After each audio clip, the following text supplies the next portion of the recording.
Meus irmãos, a leitura do Evangelho, Marcos, nós faremos a leitura desse texto. No capítulo 11, nós leremos até o versículo 10 da palavra de Deus. A gente orou pedindo ao Senhor entendimento, pedindo ao Senhor que ilumine as nossas vidas. Agora a gente faz a leitura e meditação desse texto sagrado. Está escrito, palavra de Deus. Quando se aproximaram de Jerusalém, de Betfagé e Betânia, junto ao Monte das Oliveiras, enviou Jesus 2 dos seus discípulos e disse-lhes: Ide à aldeia que aí está diante de vós, e, logo ao entrar, achareis preso um jumentinho, o qual ainda ninguém montou. Desprendei-o e trazei-o. Se alguém vos perguntar, por que fazeis isso? Respondei, o Senhor precisa dele e logo mandará de volta para aqui. Então foram e acharam o jumentinho preso junto ao portão do lado de fora, na rua, e o desprenderam. Alguns dos que estavam ali reclamaram: que fazeis, soltando o jumentinho? Eles, porém, responderam conforme as instruções de Jesus. Então os deixaram ir. Levaram o jumentinho, sobre o qual puseram as suas vestes, e Jesus o montou. E muitos estendiam as suas vestes no caminho, e outros ramos que haviam cortado dos campos.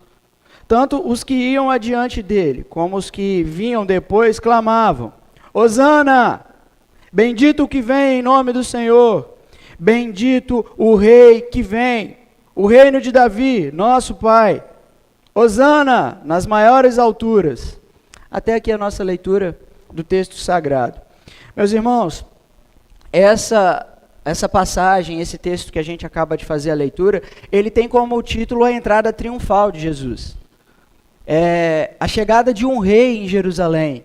E as pessoas aclamaram e viram Jesus entrando em Jerusalém como um rei que era esperado, um rei prometido para Israel.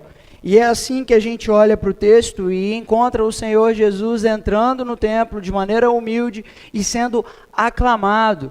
Isso aqui foi uma semana antes da Páscoa, uma semana antes da morte e da ressurreição do Senhor Jesus. Um pouco antes desse período, o Senhor Jesus ele era aclamado como rei em Jerusalém pelo povo de Israel. Agora, entendam o seguinte, é importante a gente olhar para esse texto.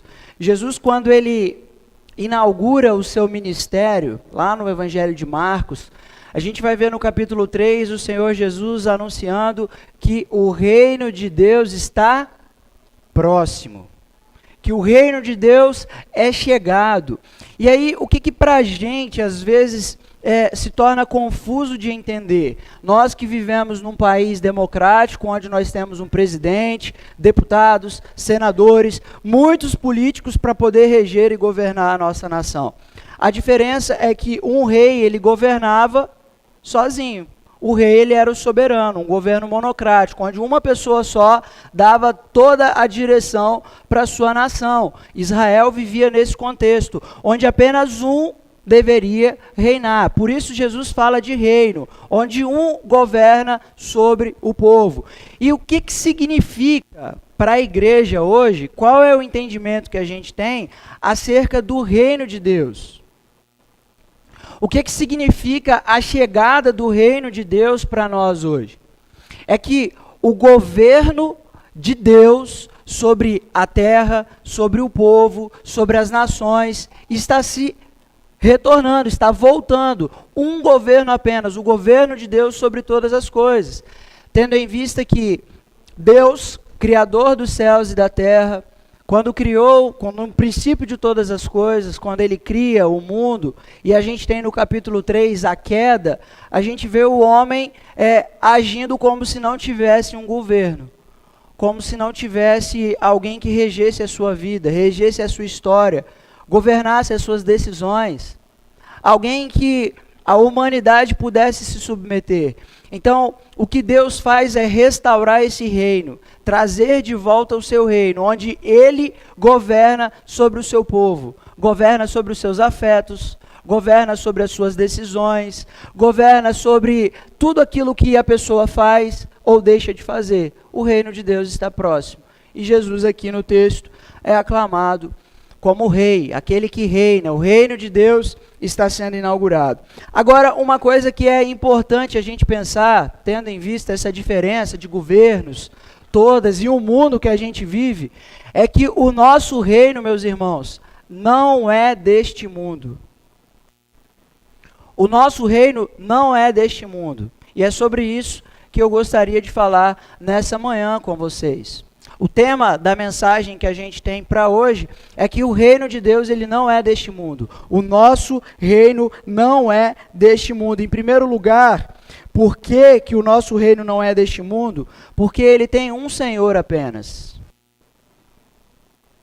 Em primeiro lugar, o nosso reino não é deste mundo porque ele tem apenas um Senhor. Meus irmãos, não se enganem. A gente vive num contexto de muitos senhores. Nós vivemos num contexto de idolatria, onde muitos governam sobre o nosso coração. São muitos os ídolos que nós colocamos nas nossas vidas. São muitos os postes, altares que a gente coloca sobre o nosso coração e torna estes os senhores da nossa vida. Não se engane, meu irmão. A pornografia tem tomado conta da vida de muitos homens e tem regido a vida sexual, o pensamento da vida de muitos homens. Não se engane, meus irmãos, o dinheiro, o qual Jesus chama, a única entidade nas Escrituras que Jesus chama de Senhor, se torna Senhor sobre as nossas vidas. Tornamos-nos escravos do dinheiro, escravo do trabalho, escravo da sexualidade, escravo de pornografia, escravo de muitos bens, escravos de pessoas. E o reino de Deus, ele é diferente de tudo isso. O reino de Deus, ele tem apenas um Senhor. Ídolos sacrificam a gente. Ídolos prometem, mas não cumprem. Agora, nós temos nas Escrituras aquele que se faz Senhor, aquele que é Senhor, aquele que governa os céus e a terra, não exigindo de nós sacrifício, mas sendo sacrificado em nosso lugar. O nosso reino não é deste mundo. O nosso reino não é deste mundo porque, em primeiro lugar, o nosso reino tem um Senhor, e a gente encontra isso aqui no texto. Primeiro e segundo versículo do texto mostra isso para a gente. Do primeiro ao terceiro, o texto diz: quando se aproximaram de Jerusalém, de Betfagé, de Betânia, junto ao Monte das Oliveiras, enviou Jesus 2 dos seus discípulos e disse-lhes: ide à aldeia que aí está diante de vós, e logo ao entrar achareis preso um jumentinho, o qual ainda ninguém montou, desprendei-o e trazei-o. Se alguém porventura perguntar por que vocês fazem isso, respondam: o Senhor precisa dele e logo mandará de volta para aqui. Do primeiro ao terceiro verso do texto, o Senhor Jesus se revela como o Senhor de um reino, do qual quem faz parte desse reino? O Senhor e os seus discípulos. Aqueles que são os discípulos de Jesus, que se submetem ao seu senhorio, que fazem aquilo que ele determina, que fazem aquilo que ele manda. Jesus é a autoridade, Jesus é o mestre, Jesus é o Senhor, Senhor da igreja, Senhor dos seus discípulos. A gente não deve apenas professar Jesus como o Senhor da nossa vida. Ele precisa ser de fato o Senhor da nossa vida. Ele deve ser de fato o Senhor da nossa vida. E o que significa ter Jesus como o Senhor da nossa vida? Não apenas como o Salvador, mas o Senhor da nossa vida. O que significa isso, em termos práticos, é que Ele rege e governa todas as nossas ações. O que eu faço, o que eu deixo de fazer, necessariamente tem a ver com as ordens de Jesus. Tem que ter a ver com aquilo que Jesus designou, aquilo que Jesus determinou, aquilo que Ele requer de mim, o que Ele requer da sua igreja, o que Ele requer do seu povo. Jesus, Ele é Senhor de um reino onde os seus discípulos que fazem parte desse reino estão submissos a Ele, tão somente a Ele. Meus irmãos, a gente precisa se voltar para Jesus. Com todo o nosso coração, com todo o nosso entendimento, se voltar para Ele e dizer: só o Senhor é Deus, só o Senhor é Rei, só o Senhor deve governar a nossa vida. E se porventura existem ídolos no nosso coração, ídolos aos quais nós temos servido, é a hora da gente se arrepender e se voltar para Jesus. e dizer: só o Senhor é rei. Rege e governa, Senhor, sobre o meu coração, sobre os meus pensamentos, sobre a minha vida. Pedir o governo de Jesus e declarar o Senhor da nossa vida. Senhor e Salvador da nossa vida. Em segundo lugar, meus irmãos, a gente olha para o texto e a gente diz que o nosso reino não é deste mundo. Em segundo lugar, porque esse reino é encontrado em ordem. O reino de Deus, ele é encontrado em ordem. Os versículos 4 a 6 mostram isso para a gente. O texto diz: então foram e acharam o jumentinho preso junto ao portão, do lado de fora, na rua, e o desprenderam. Alguns dos que estavam ali reclamaram: que fazeis soltando o jumentinho? Eles, porém, responderam conforme as instruções de Jesus. Então os deixaram ir. Como é o cenário aqui em que os discípulos se encontram? Exatamente conforme Jesus havia dito. Exatamente como Jesus havia falado. Vocês vão até determinado lugar, ali vocês encontrarão um jumentinho. Ali, se porventura alguém perguntar para vocês, se alguém questionar a vocês o que vocês estão fazendo, vocês vão dizer assim. E quando eles chegam lá, acontece exatamente como Jesus determinou. O reino de Deus, ele é encontrado em ordem. E meus irmãos, não se enganem. Desde que o mundo foi criado, e aí a gente tem o relato da queda no capítulo 3, o mundo se torna um caos. A gente tende a acreditar que pecado é um problema moral. A gente tende a acreditar que pecado é apenas sexo antes do casamento. Que pecado é problema de imoralidade sexual. A gente acha que esses são os pecados que afetam a igreja. Meus irmãos, a Bíblia mostra pra gente o relato do caos de Gênesis capítulo 3 ao capítulo 11. É o caos, é a desordem. Pecado não é apenas problema moral. Pecado, meus irmãos, é desordem. Percebam qual é o relato. A narrativa de Gênesis capítulo 1 e 2, Deus cria tudo e vê que tudo é muito bom. E ele coloca ordem na criação. E o capítulo 3 de Gênesis vai mostrar para a gente com a queda. O capítulo 4 vai mostrar o relato da desordem. Por exemplo, Adão e Eva, eles se relacionam e têm um primeiro filho. Isso é uma coisa que demanda da ordem ou da desordem? Da ordem. Deus disse que eles deviam encher a terra, que deviam multiplicar. E aí, eles vão e têm um segundo filho. Está tudo certo? Está tudo certo. Mas o que acontece com um irmão ao outro? A gente tem o relato de um assassinato de dois irmãos. Isso está em ordem? Não, isso é desordem. Deus não estabeleceu isso para a humanidade. Agora a gente começa a ter o relato do caos. Uma mãe vê o filho matando o outro. É o relato da desordem. É o relato de uma humanidade que agora está vazia de Deus, está vivendo segundo o seu próprio coração, segundo os seus próprios desígnios, querendo fazer apenas a sua própria vontade.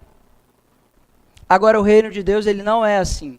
O reino de Deus, ele continua sendo encontrado em ordem, em perfeita ordem, como Deus estabeleceu que assim fosse. Como Jesus assim requer que seja, o reino de Deus é encontrado em ordem. E aí o que eu gostaria de dizer para a igreja hoje: se a sua vida não está em ordem, coloque a sua vida em ordem.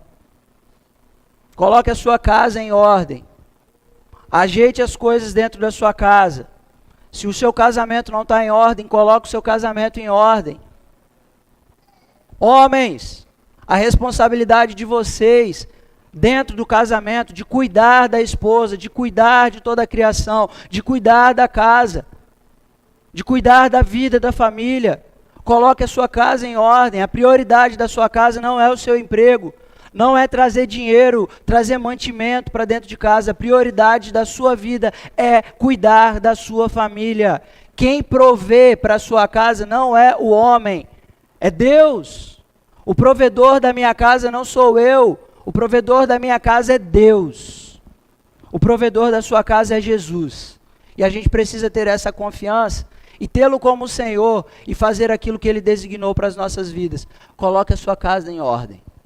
Coloque a sua vida em ordem, porque o reino de Deus, é um reino de ordem e não desordem. É um reino onde as famílias vivem em ordem. As famílias são ajustadas. O povo de Deus é encontrado fiel a Ele. 1 Coríntios capítulo 4, versículo 2, o texto vai mostrar para a gente que o que se requer dos dispenseiros, do povo de Deus, é que ele seja encontrado fiel. Sua vida está sendo encontrada hoje. Se Jesus voltar nesse momento, a sua vida é encontrada em ordem. Suas finanças, a sua casa, a sua família, a sua fidelidade, o seu compromisso com Deus, você seria encontrado em ordem? Se não, meu irmão, a gente não está aqui para pôr peso na sua vida, muito pelo contrário. A gente está falando de um Senhor que cuida do seu povo, que põe ordem na vida do seu povo. Ouça a palavra de Deus.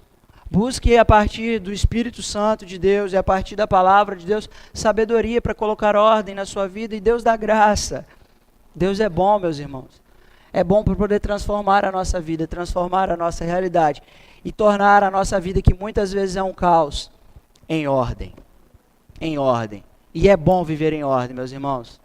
Quando Deus cria tudo, Ele diz, está tudo muito bom. E é bom viver assim, viver de acordo com a palavra de Deus.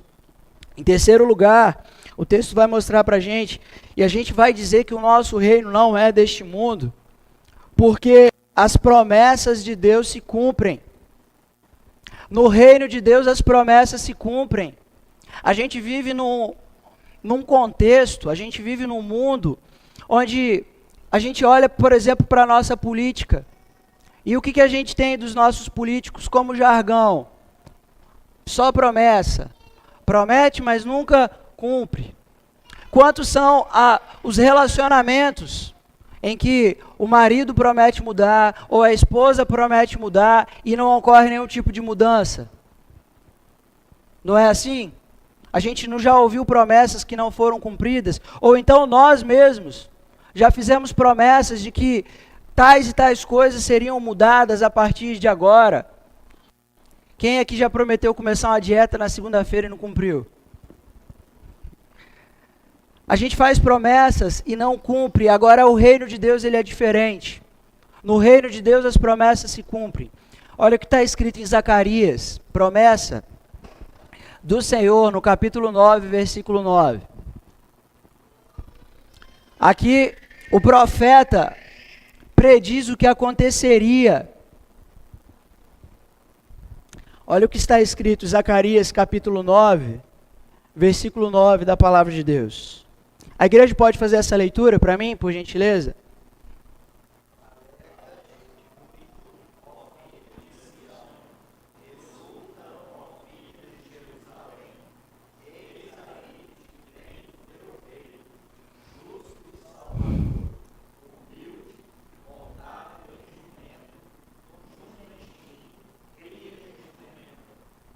Muito obrigado. Marcos, capítulo 11, versículo 7. Levaram um jumentinho sobre o qual puseram as suas vestes, e Jesus o montou.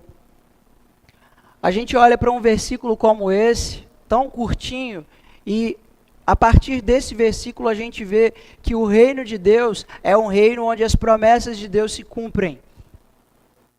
Deus, ele faz promessas e ele cumpre as suas promessas. Deus é fiel a si mesmo, meus irmãos. Deus não é como o homem que faz promessa e não cumpre. Ele, de modo contrário, ele cumpre aquilo que ele prometeu, desde as coisas mais simples. Desde as coisas mais simples. Ele faz aquilo que ele disse que ele faria. O nosso Deus é um Deus que cumpre as suas promessas, diferente de tudo aquilo que a gente vê e ouve nesse mundo. Meus irmãos, quantos são os idealismos que a história já se mostrou para nós, que seriam aqueles que resolveriam o nosso problema. Quantas foram as ilusões que a gente teve com as propostas humanas, de que o mundo mudaria a partir de tais e tais ações. Por exemplo, o iluminismo. A gente olha para a história, faz uma volta, dá uma voltinha na história e veja o que o iluminismo prometeu para a gente. Agora, Iluminismo é a ideia de lançar luz a partir da razão. E por causa da razão, a gente idealizou lá no passado um mundo perfeito, um mundo que seria transformado pelo conhecimento, pela razão, mas com todo o avanço científico, com todo o avanço a partir dessa visão de que a razão resolveria nosso problema, o homem se desenvolveu, o homem avançou, indústrias foram criadas, o homem conseguiu desenvolver potenciais a ponto de criar bombas, de criar armamentos que destruíram a própria humanidade. O iluminismo fez uma promessa de que a razão resolveria o nosso problema, e não foi assim. E não foi assim. Não foi assim. Os nossos problemas não são resolvidos pela razão. Não é apenas um start de compreensão que vai transformar a nossa realidade, que vai mudar a nossa vida. Não é pelo intelecto que nós somos transformados, somos mudados. Faz promessa, mas não cumpre. Agora a gente está numa outra etapa, meus irmãos. A gente está abrindo mão da razão. A nossa era é uma era onde o prazer e a satisfação subjugam a razão. Por exemplo, a ciência diz o que é homem e mulher. Hoje, aquilo que eu sinto determina o que é homem e mulher. Você já sabe onde que isso vai levar. Pode até ter promessa de prazer.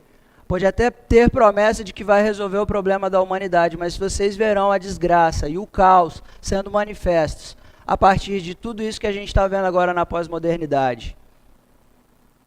São promessas que não serão cumpridas. Ídolos prometem, mas não cumprem, meus irmãos. Agora, no reino de Deus, as promessas se cumprem. Eu quero terminar dizendo que o nosso reino não é deste mundo. Em quarto lugar, porque o nosso rei, ele é um rei humilde. O nosso rei é um rei humilde, em quarto lugar. A gente viu que o nosso reino não é deste mundo, porque ele tem um Senhor. Nós vimos aqui que o nosso reino não é deste mundo, porque ele é encontrado em ordem. A gente viu que o nosso reino não é deste mundo, porque as promessas deste reino se cumprem. Em quarto lugar, a gente olha para esse texto e aprende que o nosso reino não é deste mundo, porque o nosso rei, ele é um rei humilde.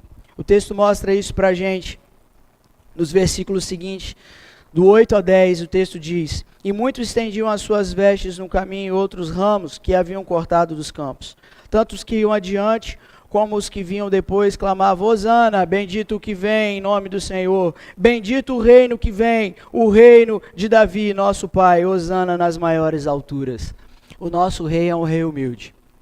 Meus irmãos, aqui está acontecendo algo que na antiga aliança, no período de Israel, quando alguém era declarado rei, havia uma espécie de celebração. Algo que era comum para que um rei fosse declarado rei daquela nação. Qual era o acontecimento? Qual era a celebração?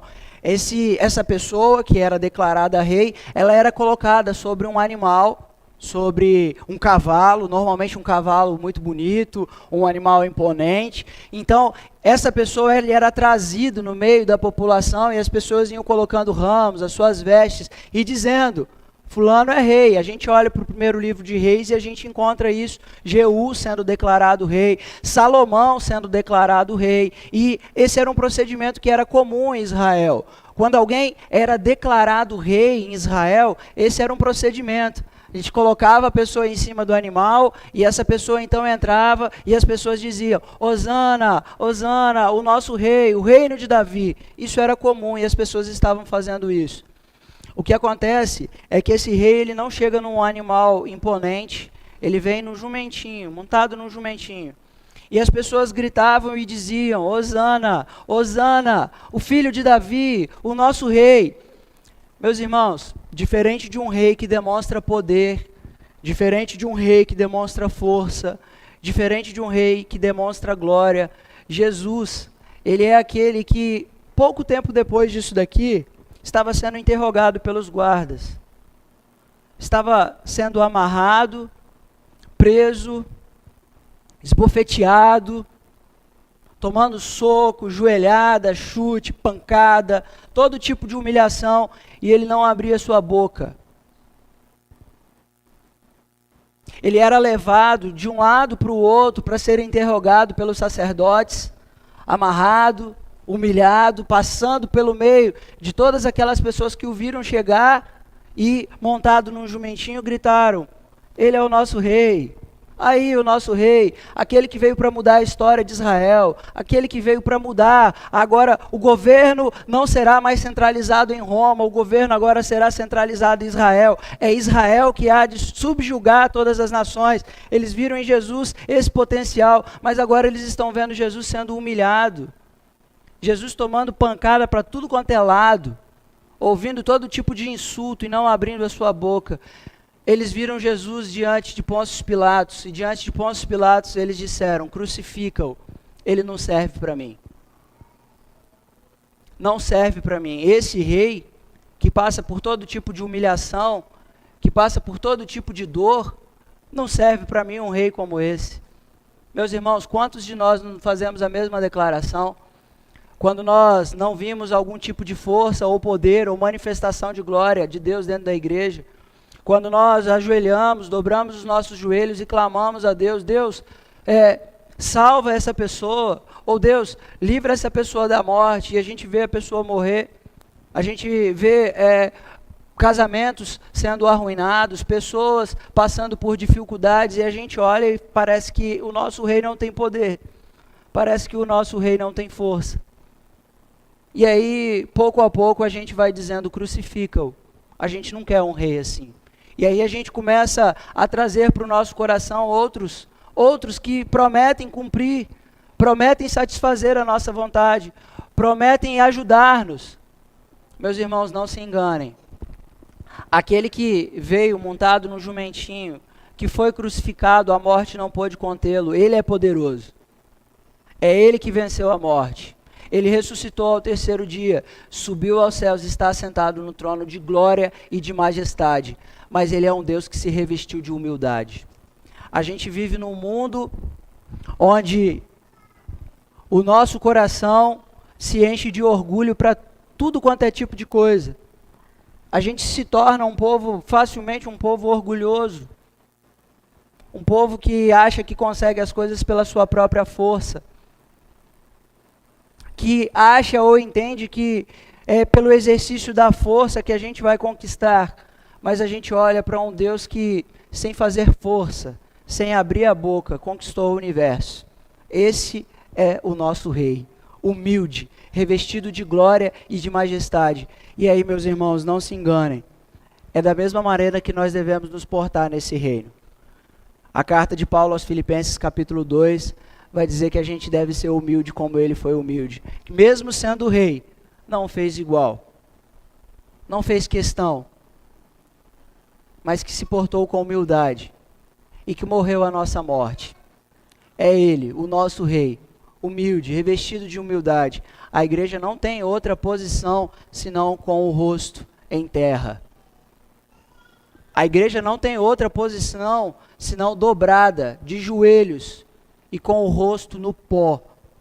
A palavra humildade, ela vem da palavra humus, do grego, que significa, vocês sabem o quê? Humus, para quem trabalha com terra, deve saber o que é. Humus, terra. Terra. A palavra humildade vem daí. É de gente que está prostrado na terra. Gente que está curvada diante desse rei. Que não apenas professa, Hosana, Hosana é o que vem. E que acha que ele vai ser um rei que vai governar aqui nessa terra, que vai ser uma política brasileira que vai transformar a nossa vida. A gente sabe que o nosso reino não é deste mundo. Que o nosso rei tem um rei humilde, que está sentado num trono de glória, apesar de toda a sua humildade, apesar de toda a sua simplicidade. Ele é o rei da nossa vida. E aqueles que vivem e que são discípulos desse reino não devem se portar de maneira diferente desse rei. É ele que reina sobre nós. Amém? Feche seus olhos para a gente orar. Pai, em nome de Jesus, Eu quero pedir ao Senhor graça sobre a tua igreja. Reina sobre nós, Senhor, e ensina-nos os valores desse reino, que a gente não se desvie nem para a direita nem para a esquerda, mas que seja o Senhor o Rei da nossa vida, que governa sobre o nosso coração. Reina, Senhor, sobre o teu povo.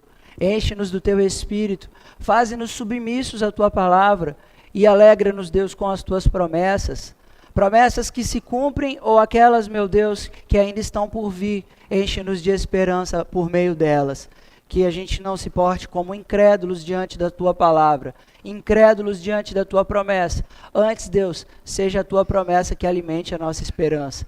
E seja, Senhor Deus, o teu proceder, seja o proceder de Jesus, que guie o nosso coração, que seja formado no nosso coração o caráter de Jesus, para que a gente viva uma vida humilde, simples na tua presença, para louvor da tua glória, Pai. Nós te pedimos todas essas coisas, em nome de Jesus. Amém e amém. Convidar aqui o pastor Sérgio.